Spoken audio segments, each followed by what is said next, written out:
마태복음 26장 26절에서 35절에 있는 말씀입니다. 마태복음 26장 26절에서 35절에 있는 말씀. 오늘 우리에게 주시는 하나님의 말씀, 우리 함께 한 목소리로 받들어 읽습니다. 그들이 먹을 때에 예수께서 떡을 가지사 축복하시고 떼어 제자들에게 주시며 이르시되 받아 먹으라, 이것은 내 몸이니라 하시고, 또 잔을 가지사 감사 기도하시고 그들에게 주시며 이르시되 너희가 다 이것을 마시라, 이것은 죄사함을 얻게 하려고 많은 사람을 위하여 흘리는 바 나의 피 곧 언약의 피니라. 그러나 너희에게 이르노니 내가 포도나무에서 난 것을 이제부터 내 아버지의 나라에서 새 것으로 너희와 함께 마시는 날까지 마시지 아니하리라 하시니라. 이에 그들이 찬미하고 감람산으로 나아가니라. 그때에 예수께서 제자들에게 이르시되 오늘 밤에 너희가 다 나를 버리리라. 기록된 바 내가 목자를 치리니 양의 떼가 흩어지리라 하였느니라. 그러나 내가 살아난 후에 너희보다 먼저 갈릴리로 가리라. 베드로가 대답하여 이르되 모두 주를 버릴지라도 나는 결코 버리지 않겠나이다. 예수께서 이르시되 내가 진실로 내게 이르노니 오늘 밤 다굴기 전에 내가 3번 나를 부인하리라. 베드로가 이르되 내가 주와 함께 죽을지언정 주를 부인하지 않겠나이다 하고 모든 제자도 그와 같이 말하니라. 아멘. 예수님께서 이제 마지막 식사, 유월절 식사를 제자들과 함께 하시는 장면의 모습을 우리가 보고 있습니다. 제자들과 마지막 식사를 나누는, 마지막 유월절 만찬을 나누는 자리에서 예수님은 가룟 유다가 예수님을 배반할 것을 예고를 하셨어요. 그 사건이 이제 유월절 식사하면 예비 식사의 그 시간에 있었던 것이라 우리가 짐작할 수 있습니다.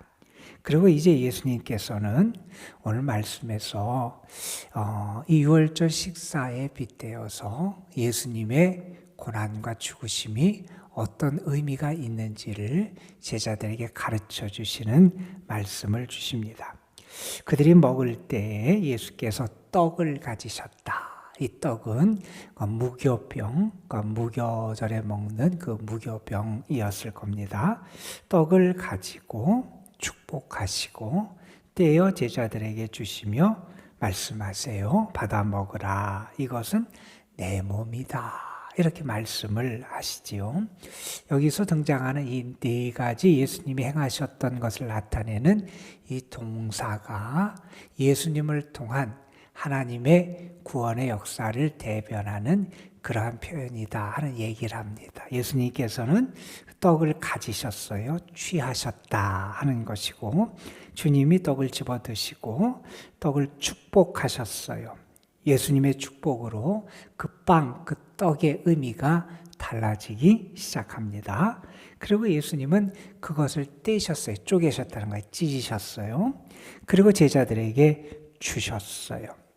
여러분, 예수님은 예수님의 생명을 이 빵, 떡에 비유하세요. 하나님이 예수님의 몸 생명을 취하세요. 그리고 하나님이 축복하신 다음에 찢어서 사람들에게 나누어 주신 것, 그것과 같다. 예수님은 이렇게 말씀하시는 거예요. 사람들이 이 떡빵을 먹어서 생명을 얻는 것처럼 이제 예수 그리스도라고 하는 그분의 생명을 통해서 우리에게 참된 구원과 은혜가 임하게 된다 하는 것을 우리에게 가르쳐 줍니다. 하나님이 떼어서 찢어서 우리에게 주신 그리스도의 몸이 사람이 육신의 양식을 먹고 살듯이 예수 그리스도의 몸이 우리에게 참된 생명의 양식이 되고 우리를 구원하는 그 은혜의 역사를 가져온다. 이 말씀을 하신 다음에 예수님께서는 또한 다음에 똑같은 행위를, 비슷한 행위를 하십니다. 이제 잔을 가지고 감사 기도를 하신 다음에 제자들에게 주시며 말씀하십니다. 너희가 다 이것을 마시라. 이것은 제사함을 얻게 하고 많은 사람을 위해 흘리는 바 나의 피, 언약의 피다. 예수님은 자신의 피를 우리 구약의 전제라는 게 있습니다. 잔에다가 포도주를 가득 채워요. 그리고 그것을 제단에 이렇게 쏟아붓습니다. 이것은 어떤 의미가 있냐면 온전한 섬김, 온전한 헌신의 의미가 있고 다 드리는 완전한 죽음의 의미가 있어요. 예수님은 이 자신이 쏟는 십자가에 설리는 피를 이 구약의 전제처럼 그렇게 여기시면서 제자들에게 가르쳐 주세요. 자신의 쏟는 피는 어떤 피냐? 하나님 앞에, 하나님의 제단에 완전히 다 드려지는 그런 제물 같은 게 예수님의 그 보혈이다 하는 것을 예수님은 말씀해 주고 계세요. 그러면서 예수님은 이렇게 그 의미를 더 설명하십니다. 나의 피인데 어떤 피냐? 언약의 피다. 여러분, 구약 성경, 신약 성경, 구약, 옛 언약, 신약, 새 언약이라 그러잖아요. 구약으로 베리트라는 단어를 쓰는데 하나님과 이스라엘 백성의 언약으로 이루어진 게 구약이에요. 그런데 하나님과 이스라엘 백성의 관계가 이 언약 관계인데 하나님이 그 언약의 상징 표징으로 이스라엘 백성들에게 주신 게 뭐냐? 언약의 징표로 주신 게 율법이고 그들이 그것을 지키며 살아갈 때 하나님의 언약 백성임이 확인되게 되는데 그들이 하나님 앞에 신실하지 못했잖아요. 하나님의 뜻대로 살지 못했잖아요. 이제 그들에게 새로운 언약이 필요하다는 거예요. 이미 하나님께서는 예레미야를 통해서 하나님이 그들에게 새 언약을 맺으실 것을 예언해 주셨잖아요. 옛 언약은 돌판에 쓰지만 새 언약은 그들의 마음판에 하나님이 새기시겠다 그러면서 새 언약에 대한 말씀을 주셨는데 언약을 체결할 때 어떻게 짐승을 잡고 짐승의 피를 쏟고 그래서 그 피가 언약의 보증이 됐었는데 이제 예수님을 통해서 새로운 언약이 우리에게 하나님과 맺어지게 된다는 거예요. 예수님의 그 보혈이 언약의 증거가 돼서 우리와 하나님과의 관계가 새 언약의 관계로 세워지게 하는 게 이 예수님의 죽으심의 의미고 보혈의 의미인데 여러분 옛 언약은 파기됐습니다. 옛 언약은 사라질 수밖에 없었습니다. 그러나 새 언약은 영원하고 예수님이 영원하시듯이 우리에게 영원한 생명과 은혜를 주는 게 이 새 언약이다라고 하는 것을 예수님께서 말씀해 주세요. 자, 그런 다음에 예수님이 29절에 이렇게 말씀합니다. 내가 하나님의 나라에서 너희와 함께 새 포도주를 마시기까지 이제 다시 마시지 않겠다. 이 말은 뭐냐면 이게 너희와 함께 내가 나누는 마지막 식탁이다 라고 하는 것을 말씀하시죠. 그래서 우리는 이것을 최후의 만찬 이렇게 칭하는 이 식사가 이제 끝나게 됩니다. 그리고 식사를 마친 다음에 유월절 식사를 마친 다음에 할렐 찬양을 하게 되는데 그 찬양을 하면서 이제 제자들과 예수님이 어디로 가느냐? 감람산으로 가시잖아요. 거기서 나중에는 예수님이 겟세마네에서 기도하는 장면도 등장하게 되고 하는데 이 감람산으로 가시는 와중에 예수님과 제자들의 사이에 또 한 가지 일이 벌어지는 내용이 31절 이하에 등장을 하게 됩니다.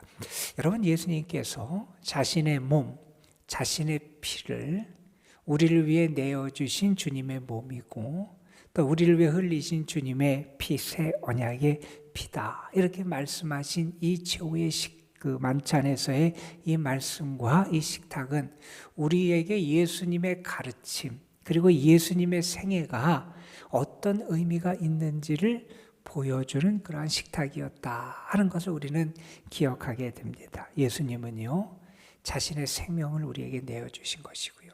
하나님이 예수 그리스도를 통해서 우리를 살리기 위해서 참된 양식과 참된 언약의 피를 쏟게 하신 사건이 이 예수님의 생애고 특별히 예수님의 십자가의 사건이었음을 우리는 알게 됩니다. 여러분, 예수님이 우리에게 그렇게 하셔서 우리를 살려주셨는데 과연 그런 은혜를 받은 우리의 삶은 어떤가? 우리의 삶은 정말 하나님께 드려진 삶인가? 하나님이 우리의 삶을 예수님의 그 몸을 하나님이 들어서 축사하시고 찢어서 제자들에게 나누어 주시듯이, 우리에게 나누어 주셨듯이 하나님이 우리를 그렇게 사용하시도록 우리가 하나님께 드려진 존재인가?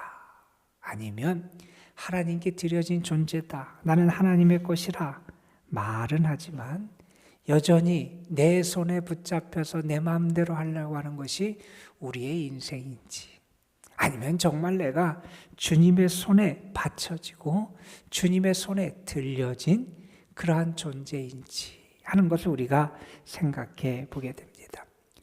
그것을 알 수 있는 길은 어디 있냐면, 내 몸에 주님의 손에 의해서 쪼개지고 깨어지고 찢어진 흔적이 있느냐, 그렇지 않아를 보면 내가 정말 주께 드려진 존재인가, 그렇지 않으냐가 드러나게 되어 있습니다. 자, 이어지는 사건에서 예수님은 베드로, 특별히 베드로의 부인에 대한 말씀을 하시는 장면을 우리가 만나게 됩니다.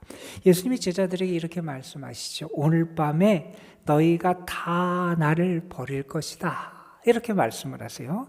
제자들이 다 예수님을 떠날 거다, 이렇게 말씀을 하시면서 예수님은 구약 성경의 말씀을 인용하세요. 기록된 바, 어떻게 기록되어 있느냐, 이렇게 말씀합니다. 내가 목자를 치리니 양의 떼가 흩어지리라. 여러분, 이 말씀이 어디 등장하는 말씀이냐 하면 스가랴서에 등장하는 말씀이에요. 스가랴 13장에 보면 하나님이 하나님의 목자, 하나님께 가까운 자, 그 사람을 치신다는 장면이 나와요. 그런데 그 목자를 치면 어떻게 되냐? 양떼는 흩어질 수밖에 없다는 거예요. 그런데 그 말씀에 보면 어떤 말씀이 이어지냐면, 양떼가 흩어지는데 양떼의 3분의 2는 어떻게 되느냐? 3분의 2가 사라지고 없어지고 멸망을 당해요. 그런데 거기서 끝나는 게 아니라 3분의 1이 남게 된다 그래요. 그 3분의 1을 하나님이 어떻게 하시느냐? 은과 금을 단련하시듯이 단련하신다는 말씀이 나와요. 그래서 그들을 통하여 하나님의 역사가 이어지는데, 하나님이 이렇게 말씀하십니다. 그 남은 자 3분의 1이 하나님의 백성이 되고 나는 그들의 하나님이 될 거다, 이렇게 하나님이 말씀하시는 장면이 스가랴 13장에 나오는데, 예수님이 이 말씀을 지금 인용하고 계신 거예요. 예수님의 죽음이 끝이 아니라는 거예요. 물론 예수님이 목자를 치시면 양이 흩어질 수밖에 없어요. 그러나 거기서 끝나는 게 아니라 마치 금을 단련하듯이, 은을 단련하듯이 그 남아있는 자를 통하여 하나님의 은혜의 역사를 하나님이 이어가실 것임을 말씀하십니다. 또한 무슨 말씀을 하시느냐? 거기서 끝나는 게 아니라는 거예요. 목자를 친다고 다 끝나는 게 아니라는 거예요. 뭐라고 말씀하시느냐? 32절에 그러나 내가 살아날 것이라는 거예요. 예수님이 부활할 것을 말씀하세요. 부활하신 다음에 어떻게 하냐? 너희보다 먼저 갈릴리로 가실 거다. 여러분, 갈릴리가 어떤 장소입니까? 제자들이 예수님의 일을 처음 만나고 부름받은 장소예요. 첫 만남의 장소이고 첫사랑의 장소이고 예수님의 사역이 시작되신 곳이기도 했어요. 예수님은 그곳에서 다시 제자들을 일으켜 세우시고 하나님 나라의 역사를 이어가시기를 원하셨던 것 같아요. 자, 예수님이 먼저 갈릴리로 가신다. 여러분, 이것은 예수님이 여전히 그들의 목자가 되심을 의미하는 그런 말씀이기도 합니다. 목자는 언제나 양보다 앞에 갑니다. 먼저 가시는 이 목자 되시는 예수님의 모습을 우리에게 보여줘요. 그런데 이 말을 들은, 너희가 다 나를 버리리라, 이 말을 들은 베드로가 예수님에게 이런 반응을 합니다. 뭐라고 반응하냐? 모두 주를 버릴지라도 나는 결코 주님을 버리거나 떠나지 않겠습니다. 이렇게 장담을 합니다. 여러분, 베드로가 어떤 사람이에요? 아주 그냥 뜨겁고 때로는 아주 열정적으로 하고 아주 그냥 또 즉흥적으로 그렇게 했던 모습들을 우리가 많이 보게 되는데, 아마 베드로는 모두가 다 나를 떠날 거다, 버릴 거다라는 말씀을 받아들이기가 쉽지 않았을지도 모르겠습니다. 아니, 우리에게 믿음이 있는데, 지금까지 예수님과 함께 했는데 아마 그 마음에 그런 뜨거움이 있었겠지요. 그래서 그런 예수님에게 이렇게 말합니다. 그럴 때 우리가 잘 아는 대로 예수님이 뭐라고 말씀하세요? 이렇게 말씀하세요. 내가 진실로 내게 이르노니 오늘 밤 다 울기 전에 내가 3번 나를 부인하리라. 베드로가 이 말씀을 들은 다음에 이릅니다. 내가 주와 함께 죽을지언정 주를 부인하지 않겠습니다. 이런 얘기를 합니다. 여러분 그 앞에 있는 33절의 말씀을 보세요. 모두 주를 버릴지라도 나는 절대로 주님을 안 따라한다는 거예요. 그리고 뭐라고 말합니까? 35절에 주와 함께 죽을지언정 나는 결코 주님을 부인하지 않겠습니다. 여러분 이 베드로는 우리가 볼 때는 참 왜 이렇게 사람이 가벼울까? 이렇게 생각을 할지 모르지만 이 베드로의 모습은 우리와 크게 다르지 않습니다. 우리가 하나님 앞에 기도하며 하나님 앞에 설 때마다 그래요. 나는 절대로 그렇게 하지 않겠습니다. 나는 결코 그렇게 하지 않겠습니다. 나는 내 목숨이 나아가도 사라져도 절대로 주님을 향한 믿음을 떠나지 않겠습니다. 이렇게 호언장담하는 게 우리의 모습이 될 때가 많아요. 그런데 어떻게 됩니까? 우리가 잘 알잖아요.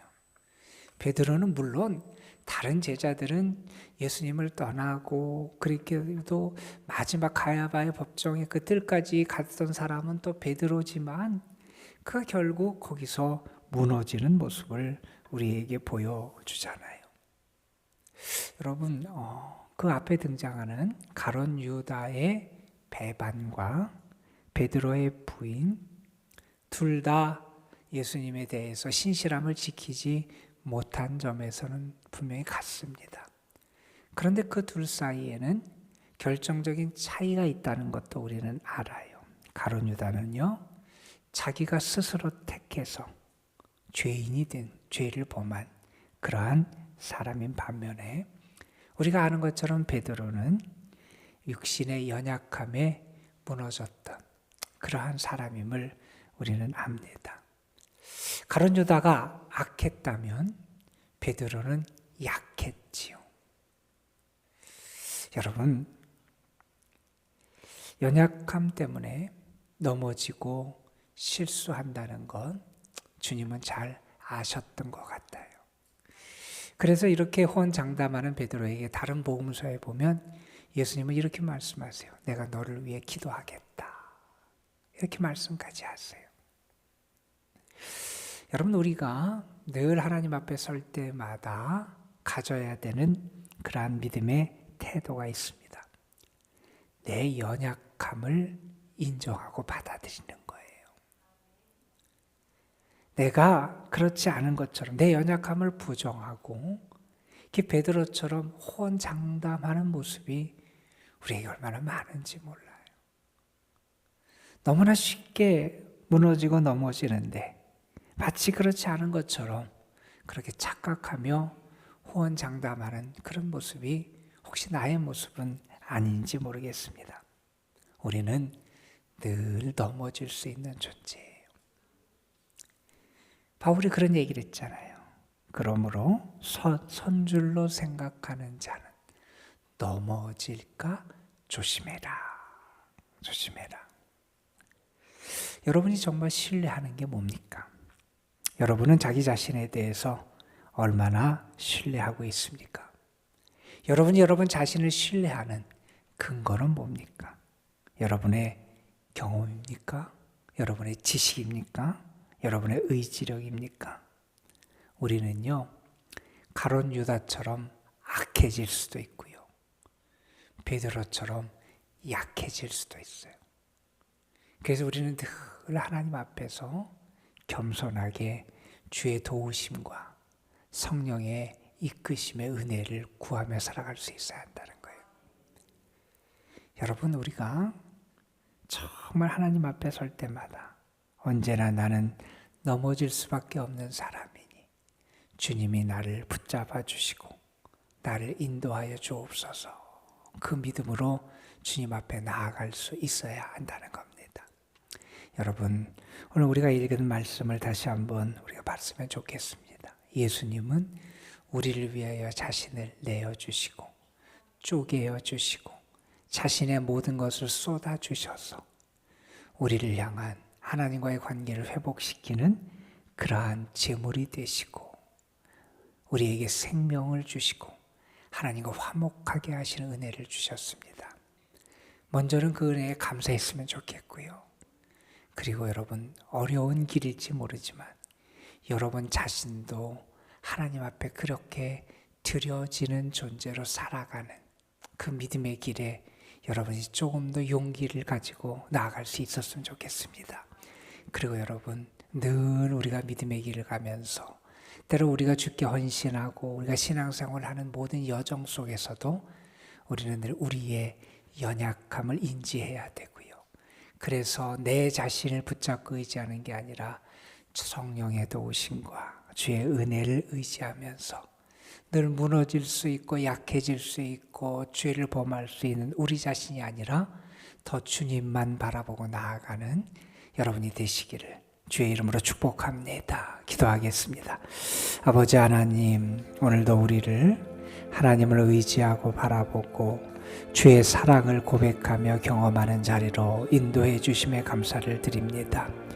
예수님이 자신의 몸을 쪼개고 우리를 위하여 내어주셨듯이 또한 자신의 피를 쏟아서 우리를 살리는 거룩한 제물이 되어주셨듯이 주님의 거룩한 사랑을 통하여 생명으로 나아갈 수 있게 된 우리들, 그 은혜를 알고 감사하고 고백하며 주를 찬양할 수 있는 믿음을 먼저 우리에게 허락하여 주옵시고, 뿐만 아니라 우리 자신도 하나님 앞에 그렇게 드려진 존재, 주의 손에 올려진 존재, 주님의 쓰임에 합당하게 쓰임받는 그러한 존재가 될 수 있는 은혜도 허락하여 주옵소서. 베드로가 예수님을 부인하고 제자들이 다 예수님을 떠날 것을 예수님은 말씀하셨습니다. 그 말씀을 듣고 베드로는 나는 죽을지언정 주님을 부인하고 떠나지 않겠다고 호언장담했지만 곧 연약함 가운데 무너지고 넘어지는 그러한 모습을 보여줍니다. 하나님, 우리 자신이 얼마나 연약한지, 우리가 세상과 또한 환경과 문제 앞에서 얼마나 나약한 존재인지 우리 자신의 모습을 우리가 제대로 알게 하여 주시고, 우리가 신뢰하는 것이 그래서 우리 자신도 우리의 경험도 우리의 지식도 우리가 갖고 있다고 어떤 신뢰도 아니고 하나님을 향한 믿음이고 우리가 믿고 의지할 분은 하나님밖에 없음을 다시 한번 깨닫고 더 주를 바라보고 의지할 수 있는 저희의 삶이 되게 하여 주옵소서. 오늘도 우리의 연약함을 고백하게 하여 주시고 늘 저 주님을 바라보고 신뢰하며 주께만 나아갈 수 있는 저희의 삶이 되게 하옵소서. 성도들 가운데 특별히 연약한 가운데 있는 이들에게 하나님 오늘도 주의 권능의 손길이 함께하여 주시고 은혜의 손길이 함께하여 주시고 주의 사랑의 손길이 함께하여 주시옵소서. 주의 은혜를 구하며 기도하는 이들을 주님이 사랑하여 주시고 저들의 간구의 제목 부르짖음 기도의 내용 가운데 하나님 하늘문을 여시고 응답하시고 저들 가운데 하나님의 신비하고 놀라운 은혜의 축복을 허락하여 주시옵소서. 우리 구주 예수 그리스도의 이름으로 기도드리옵나이다. 아멘.